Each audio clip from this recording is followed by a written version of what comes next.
بسم اللہ الرحمن الرحیم۔ السلام علیکم ورحمۃ اللہ وبرکاتہ۔ عزیز طلبہ، آج ہم سبق نمبر 7 کو کنٹینیو کرتے ہوئے اس کے دوسرے لیسن کی طرف بڑھیں گے۔ سبق کا عنوان ہے بوڑھی کاکی اور مصنف ہے منشی پریم چند۔ آج کے ہمارے جو کرنے کے کام ہیں وہ آپ کے سامنے ہیں۔ سبق کی بلند خوانی اور اس کی وضاحت کی جائے گی انشاءاللہ، اور مشکل الفاظ کے معانی بتائے جائیں گے۔ حاصلات تعلم، درست تلفظ کے ساتھ اردو پڑھ سکیں اور نت نئے الفاظ کا ذخیرہ کر سکیں، یہ ہمارے حاصلات تعلم لرننگ آبجیکٹیوز ہیں۔ سبق کے پہلے حصے کی طرف بڑھتے ہیں، بلند خوانی۔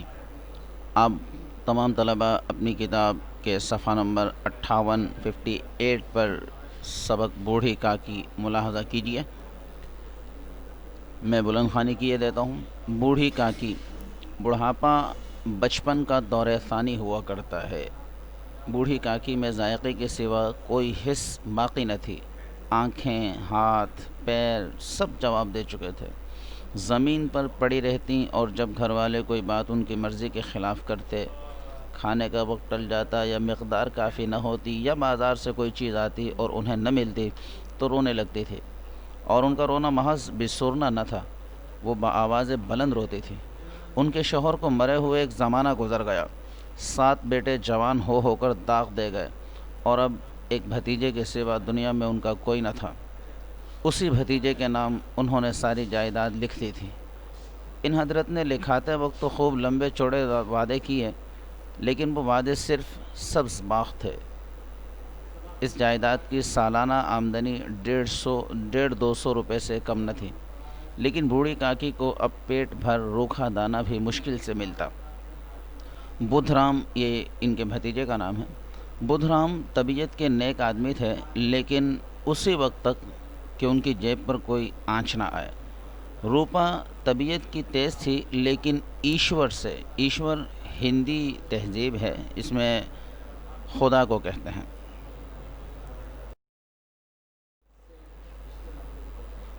ایشور سے ڈرتی تھی، اس لیے بوڑھی کاکی پر اس کی تیزی اتنی نہ کھلتی تھی جتنی بدھ رام کی نیکی۔ یعنی بوڑھی کاکی کو روپا کی تیزی پر اتنا برا نہ لگتا تھا جتنا کہ بدھ رام کی طبیعت پر۔ بدھ رام کو کبھی کبھی اپنی بے انصافی کا احساس ہوتا۔ وہ سوچتے کہ اس جائیداد کی بدولت میں اس وقت بھلا آدمی بنا بیٹھا ہوں، اور اگر زبانی تسکین یا تشفی سے صورتحال میں کچھ اصلاح ہو سکتی تو انہیں مطلق دریغ نہ ہوتا۔ یعنی زبانی جمع خرچ تو ضرور کر لیتے، لیکن مزید خرچ کا خوف ان کی نیکی کو دبائے رکھتا تھا۔ سارے گھر میں اگر کسی کو کاکی سے محبت تھی تو وہ بدھ رام کی چھوٹی لڑکی لاڈلی تھی۔ لاڈلی اپنے دونوں بھائیوں کے خوف سے اپنے حصے کی مٹھائی بوڑھی کاکی کے پاس بیٹھ کر کھایا کرتی تھی۔ رات کا وقت تھا، بدھ رام کے دروازے پر شہنائی بج رہی تھی، اور گاؤں کے بچوں کا جم غفیر نگاہ حیرت سے گانے کی داد دے رہا تھا۔ چارپائیوں پر مہمان لیٹے ہوئے نائیوں سے ٹکیاں لگوا رہے تھے۔ بدھ رام کے لڑکے سکھ رام کا تلک آیا ہے۔ تلک ایک ہندوانہ رسم ہے جس میں بیٹے کو باپ کا جانشین اور گدی نشین بنایا جاتا ہے۔ یہ اسی کا جشن ہے۔ گھر میں مسورات گا رہی تھی، اور روپا مہمانوں کی دعوت کا سامان کرنے میں مصروف تھی۔ روپا بدھ رام کی جو بیوی تھی اس کا نام ہے۔ بوڑھی کاکی اپنی اندھیری کوٹھڑی میں بیٹھی ہوئی تھی۔ یہ لذت آمیز خوشبو انہیں بے تاب کر رہی تھی۔ وہ دل میں سوچتی تھی شاید مجھے پوریاں نہ ملیں گی، اتنی دیر ہو گئی کوئی کھانا لے کر نہیں آیا۔ بوڑھی کاکی کے چشم خیال میں پوریوں کی تصویر ناچنے لگی، خوب لال لال پھولی پھولی نرم نرم ہوں گی، کچوریوں میں اجوائن اور الائچی کی مہک آ رہی ہوگی۔ ایک پوری ملتی تو ذرا ہاتھ میں لے کر دیکھتی، کیوں نہ چل کر کڑاہ کے سامنے ہی بیٹھوں۔ پوریاں چھن چھن کڑاہ میں تیرتی ہوں گی، کڑاہ سے گرما گرم نکل کر کٹوتی میں رکھی جاتی ہوں گی۔ ان مشکل الفاظ کے معنی انشاءاللہ آگے فہرست میں دے دیے جائیں گے۔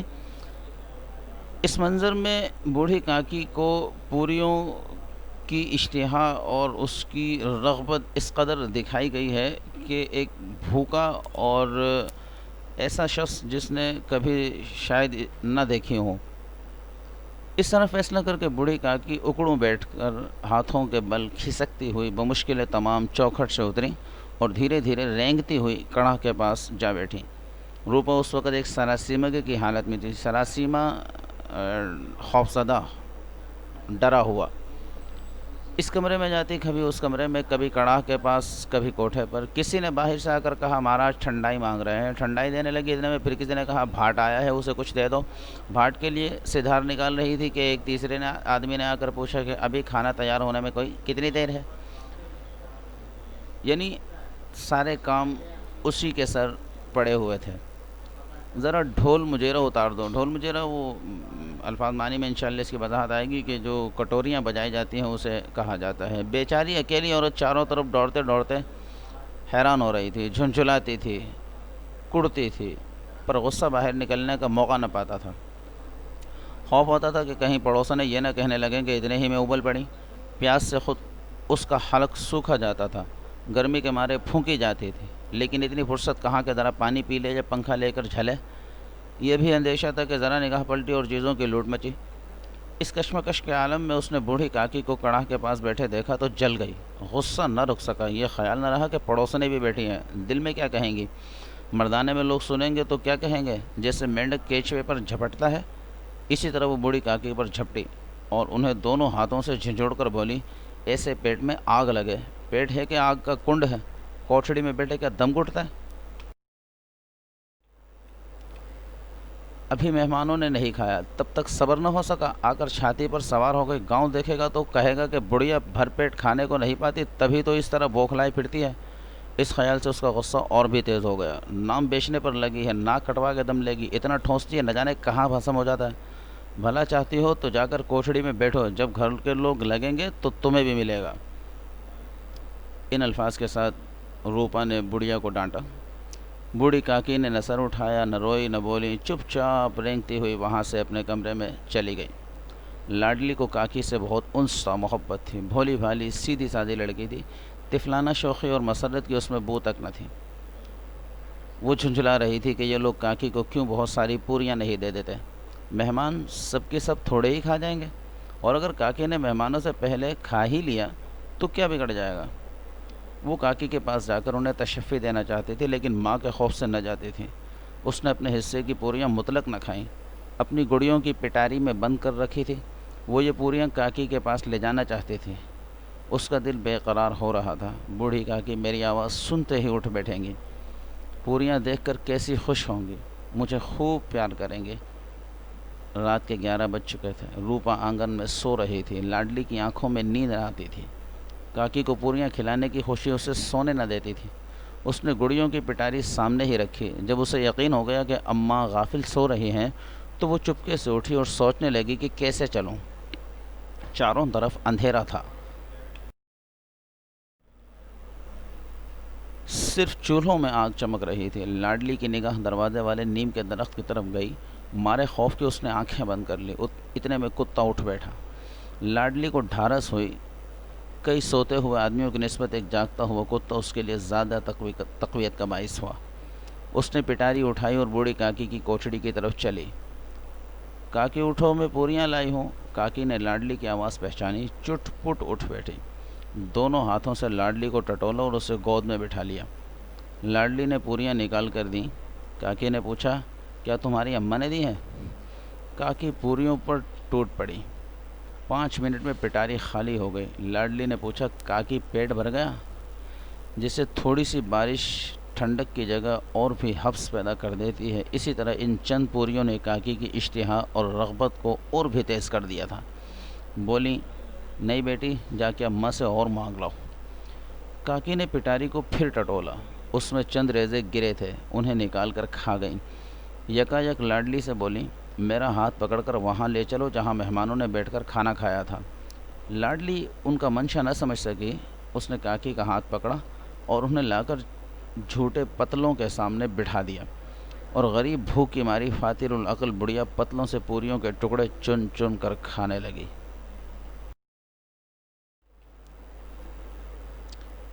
عین اسی وقت روپا کی آنکھ کھلی۔ اسے معلوم ہوا کہ لاڈلی میرے پاس نہیں ہے۔ چونکی، چارپائی کے ادھر ادھر تاکنے لگی کہ کہیں لڑکی نیچے تو نہیں گر پڑی۔ اسے وہاں نہ پا کر وہ اٹھ بیٹھی تو کیا دیکھتی ہے کہ لاڈلی جھوٹے پتلوں کے پاس چپ چاپ کھڑی ہے اور بوڑھی کاکی پتلوں پر سے پوریوں کے ٹکڑے اٹھا اٹھا کر کھا رہی ہے۔ روپا کا کلیجہ سن سا ہو گیا۔ روپا کو اپنی خود غرضی اور بے انصافی آج تک کبھی اتنی صفائی سے نظر نہ آئی تھی۔ ہائے میں کتنی بے رحم ہوں، جس کی جائیداد سے مجھے 200 روپے سال کی آمدنی ہو رہی ہے، اس کی یہ درگت، اور میرے کارن مجھ سے بڑا بھاری گناہ ہوا ہے۔ آج میرے بیٹے کا تلک تھا، سینکڑوں آدمیوں نے کھانا کھایا، میں ان کے اشارے کی غلام بنی ہوئی تھی، اپنے نام کے لیے، اپنی بڑائی کے لیے سینکڑوں روپے خرچ کر دیے، لیکن جس کی بدولت ہزاروں روپے کھائے اسے اس تقریب کے دن بھی پیٹ پر کھانا نہ دے سکی، محض اس لیے نہ کہ وہ بڑھیا ہے، بے کس ہے، بے زبان ہے۔ اس نے چراغ جلایا، اپنے بھنڈارے کا دروازہ کھولا اور ایک تھالی میں کھانے کی سب چیزیں سجا کر لیے ہوئے بوڑھی کاکی کی طرف چلی۔ آدھی رات ہو چکی تھی، آسمان پر تاروں کے تھال سجے ہوئے تھے اور ان پر بیٹھے ہوئے فرشتے بہشتی نعمتیں سجا رہے تھے، لیکن ان میں کسی کو وہ مسرت حاصل نہ ہو سکتی تھی جو بوڑھی کاکی کو اپنے سامنے تھال دیکھ کر ہوئی۔ روپا نے رقت آمیز لہجے میں کہا، کاکی اٹھو، کھانا کھا لو، مجھ سے آج بڑی بھول ہوئی ہے، اس کا برا نہ ماننا، پرماتما سے دعا کرو کہ میری خطا معاف کر دے۔ بھولے بھالے بچے کی طرح جو مٹھائیاں پا کر مار اور گھرکیاں سب بھول جاتا ہے، بوڑھی کاکی بیٹھی ہوئی کھانا کھا رہی تھی، ان کے ایک ایک رومے سے سچی دعائیں نکل رہی تھی اور روپا بیٹھی یہ روحانی نظارہ دیکھ رہی تھی۔ یہاں جلدی جلدی مشکل الفاظ کی فہرست ملاحظہ کر لیجئے، ان کے معنی بھی آپ کے سامنے ہیں، میں پڑھتا چلا جاتا ہوں تاکہ اس کا تلفظ بھی آپ کو آ جائے۔ بسورنا، منہ بنانا، کھلنا، کھٹکنا، برا لگنا، تشفی، تسلی کو کہتے ہیں، دریغ، انکار، شہنائی ایک قسم کا باجا، جمع غفیر، رش، بھیڑ یا بڑا مجمع، تلک ایک ہندوانہ رسم ہے جس میں بیٹے کو باپ کا جانشین اور گدی نشین بنایا جاتا ہے، مستورات عورتیں، لذت آمیز، لذت سے بھرا ہوا، مہک، خوشبو، کڑاہ، بڑی کڑاہی کو کہتے ہیں، کٹھوتی، تسلا یا سینی یا بڑی تھالی، سراسیمگی، ڈر اور خوف کی کیفیت، ٹھنڈائی، ایک دوا جس سے جسم کو ٹھنڈک دی جاتی ہے، بھاٹ، گانا گانے والے کو کہتے ہیں، ڈھول مجیرا، بجائی جانے والی پیتل کی کٹوریاں، پہلے بتایا جا چکا، جھنجھلانا، تنگ ہو جانا، کڑھنا، جلنا یا غصہ کرنا، ابل پڑنا، غصہ کرنا، پھونکنا، آگ میں جلنا، شدت گرمی سے کنایا ہے، یعنی جب بہت زیادہ گرمی لگ رہی ہو تو کہا جاتا ہے محاورتاً آگ میں پھونک رہا ہے۔ جھپٹنا، حملہ کرنا، چھاتی پر سوار ہو جانا، چڑھائی کر دینا، بالکل موقع نہ دینا کسی کو، بوکھلانا، گھبرا جانا، ٹھونسنا، بہت زیادہ کھانا، بھسم ہو جانا، ختم ہو جانا، جل جانا یا ہضم ہو جانا، انس محبت کو کہتے ہیں، تفلانا، بچوں کی سی یعنی بچوں کی طرح، مطلق، بالکل، پٹاری ایک قسم کا برتن جو چٹائی سے بنایا جاتا ہے، ڈھارس، حوصلہ، تقویت، مضبوطی، چٹ پٹ، فوراً یا جلدی سے، ٹٹولنا، کسی چیز کو اندھیرے میں تلاش کرنا، حبس، گرمی، اشتہا، بھوک، رغبت، شوق، ریزہ، ٹکڑا، منشا، مقصد، فاتر العقل، پاگل، پتل، بڑا سا تھال جو کھانا لگانے کے لیے استعمال کیا جاتا ہے، تاکنا، دیکھنا، درگت، بری حالت، کارن، وجہ، بے کس، بے یار و مددگار، بھنڈارا، باورچی خانہ یا اسٹور، بہشتی، جنتی، رقت آمیز، رلا دینے والا، پرماتما، خدا، ہندوانہ تہذیب کے مطابق، گھرکیاں، ڈانٹ ڈپٹ۔ اس کے ساتھ ہی ہمارا آج کا سبق ختم ہوا۔ اپنا ہوم ورک ملاحظہ کر لیجئے کہ اس سبق کو غور سے پڑھیے، مشکل سوالات حل کرنے کی کوشش کیجیے اور جو مشکل الفاظ آپ کو بتائے گئے ہیں انہیں دوبارہ دیکھیے، ان کے تلفظ پر غور کیجیے اور ان کے صحیح معانی اپنے ذہن نشین کرنے کی کوشش کیجیے۔ ایکسرسائز میں کچھ جملے دیے گئے ہیں، انہیں بنانے کی کوشش کیجیے، انشاءاللہ اگلے سبق میں ہم جملے بنائیں گے، آپ اپنے طور پر اس کی کوشش ضرور کیجیے گا۔ جزاک اللہ خیرہ، والسلام علیکم ورحمۃ اللہ وبرکاتہ۔